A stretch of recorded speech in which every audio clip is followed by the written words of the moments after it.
Hello and welcome to the Car Care channel. So this Sienna was brought to us to the shop. Our shop is located in Illinois, in Holborn Glen, Illinois, southwest suburb of Chicagoland. This minivan came to us from the state of Virginia. That's pretty far for somebody to drive their car here for a shop to work on a car. But here's a problem. This car has a problem that the dealership spent a very long time trying to figure out. Their local dealership that have serviced this car since it was new from day one. They've spent a significant amount of time and they still have not been able to figure it out, and they basically at the end gave up, told the customer, we don't know what's going on, it's just we're not able to fix it, flat out, after the customer basically done everything to this car. You know what the best part is? The problem, which I will show you in this video that we found, was actually induced by the dealership. But the biggest question is the dealership going to stand by their work and fix it for the customer or not? Let's start the video. Let's talk about what the problem is, what we found with it, and toward the end of the video, we'll talk about did the dealership make it right or not, right after this.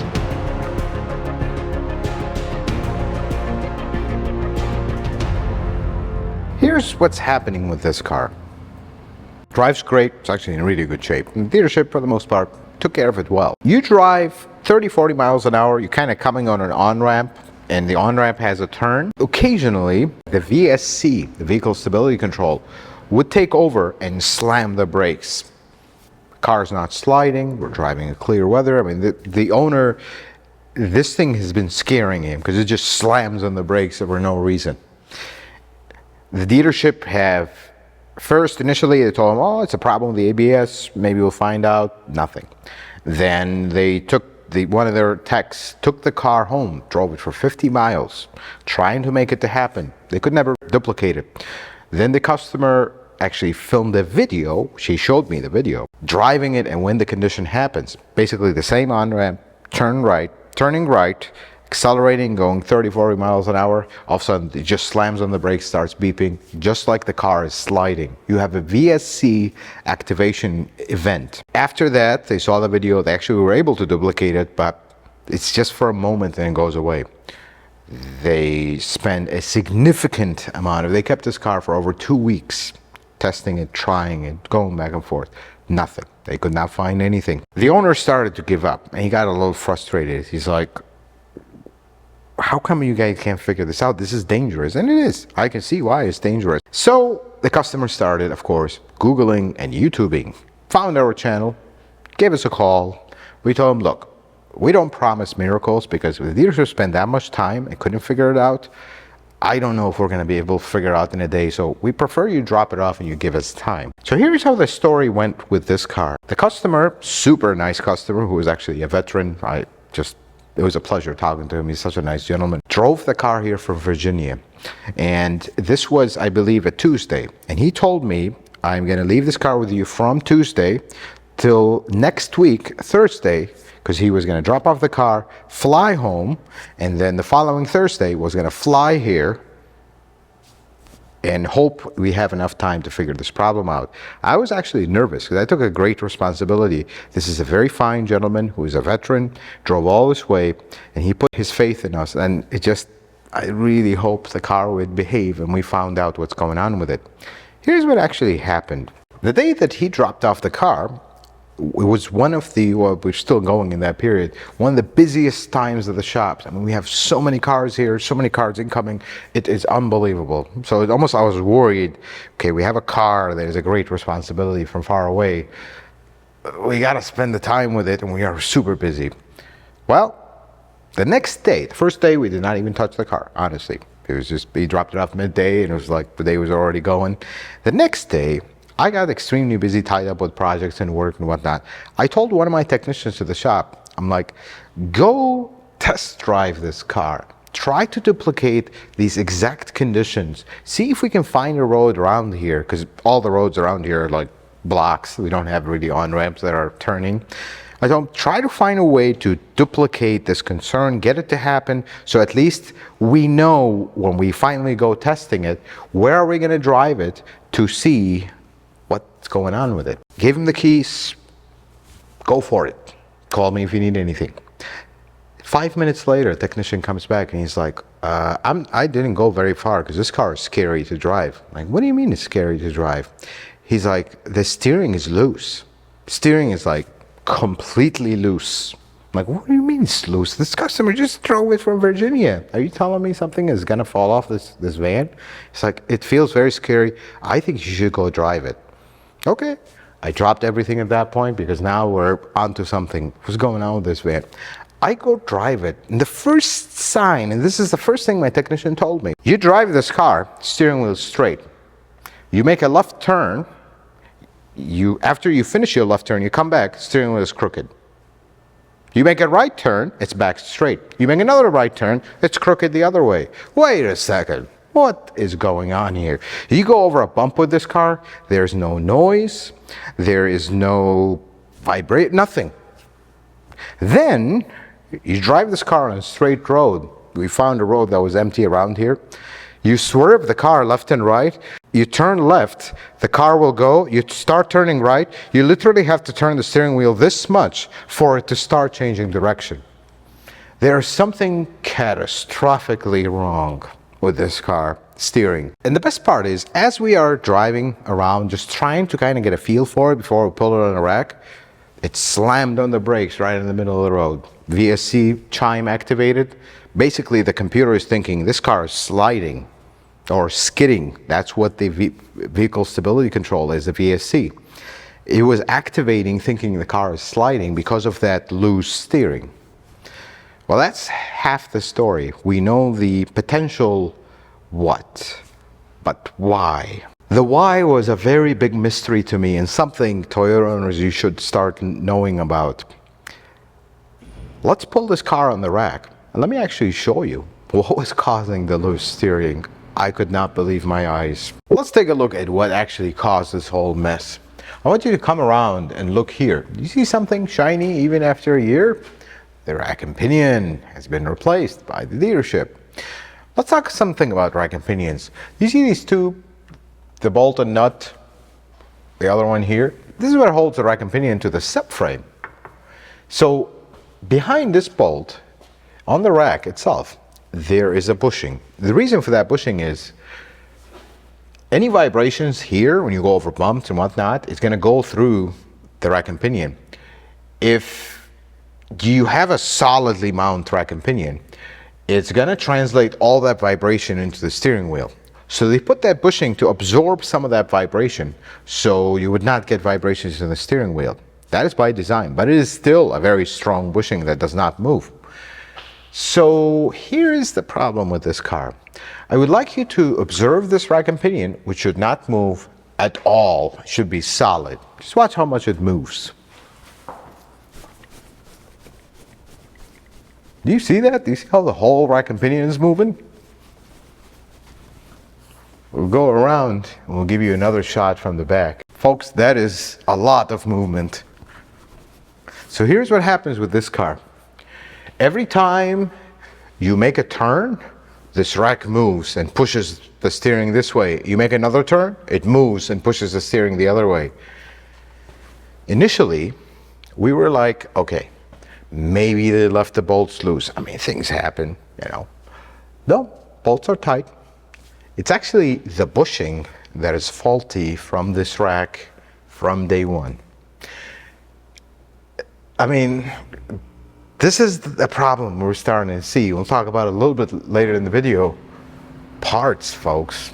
This is a remanufactured rack. And the way you know that, if you come around, first, I can tell that just by looking at the paint. This is a Toyota remanufactured rack, but the paint is, like, do you see how there's a lot of debris here? Looks like this rack has been in a car before. That's okay. Basically, a reman rack is supposed to be, they use the body to save you some cost, and everything inside is new. But then look here. Wait a second. Is that a zip tie here, Toyota, on your reman racks? Not a proper clamp? Yes, they're starting to cheap out on this stuff. So this rack moving this much caused this condition. Every time you make a turn, the computer thinks that the car is sliding because it looks at the steering angle, but it's actually the rack moving, and it activates back and forth. Folks, I don't know how they did not see this We'll talk about that in a little bit, but let's look at that one more time for you to see it. This is really bad. That movement should not be there.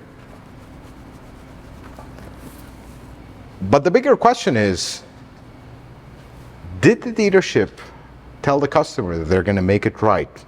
I am very happy to announce to you that the dealership did take responsibility for this one. So this customer had been chasing after this problem for a year. I never told you that part.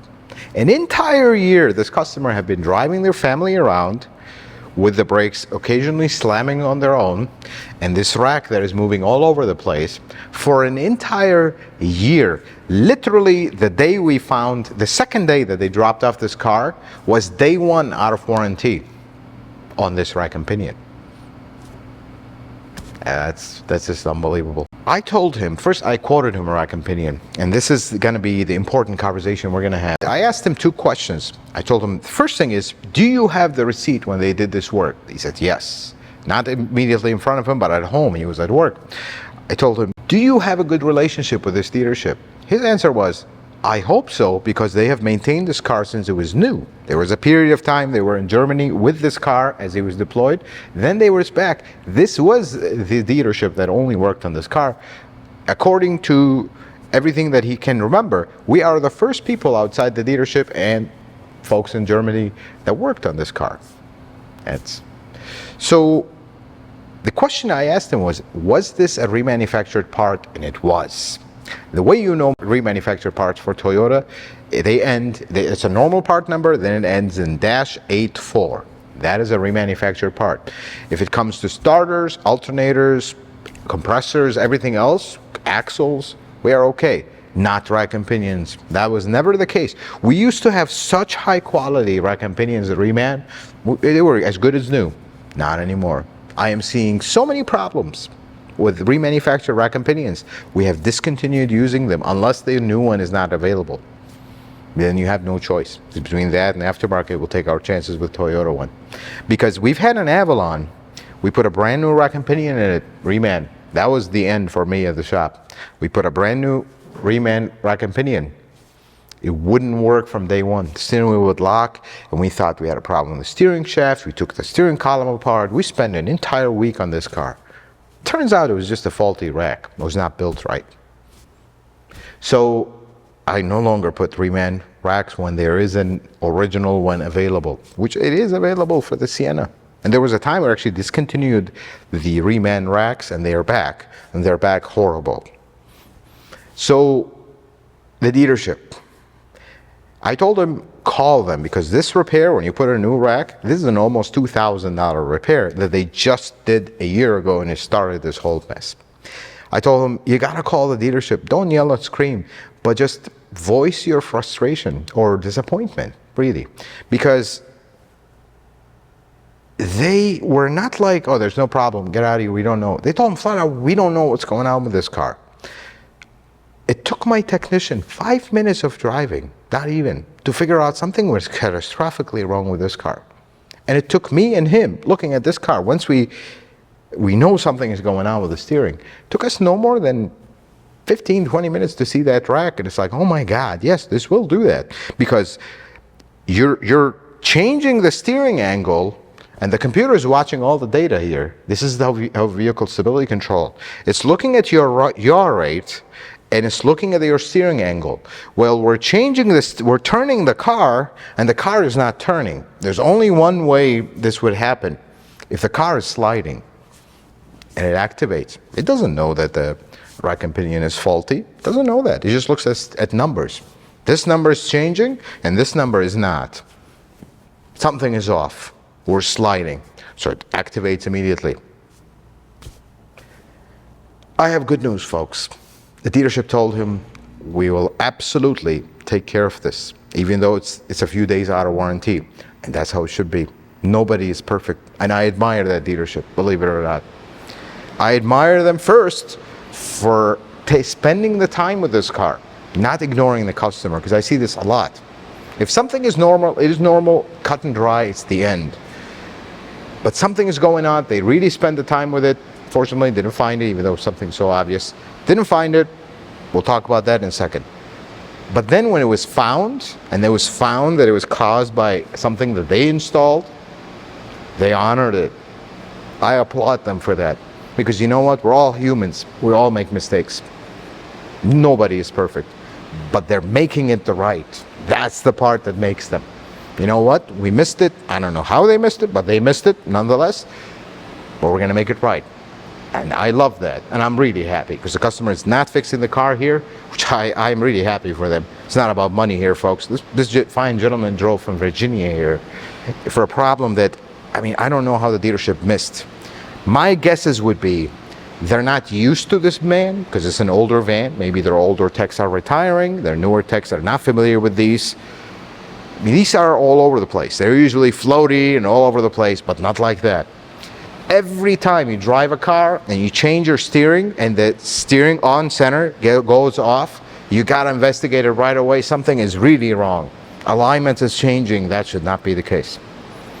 So I'm really heartbroken that this customer had to drive all the way here, take time out of their life to bring it all the way here to find this problem out. The dealership next door couldn't, next to their house.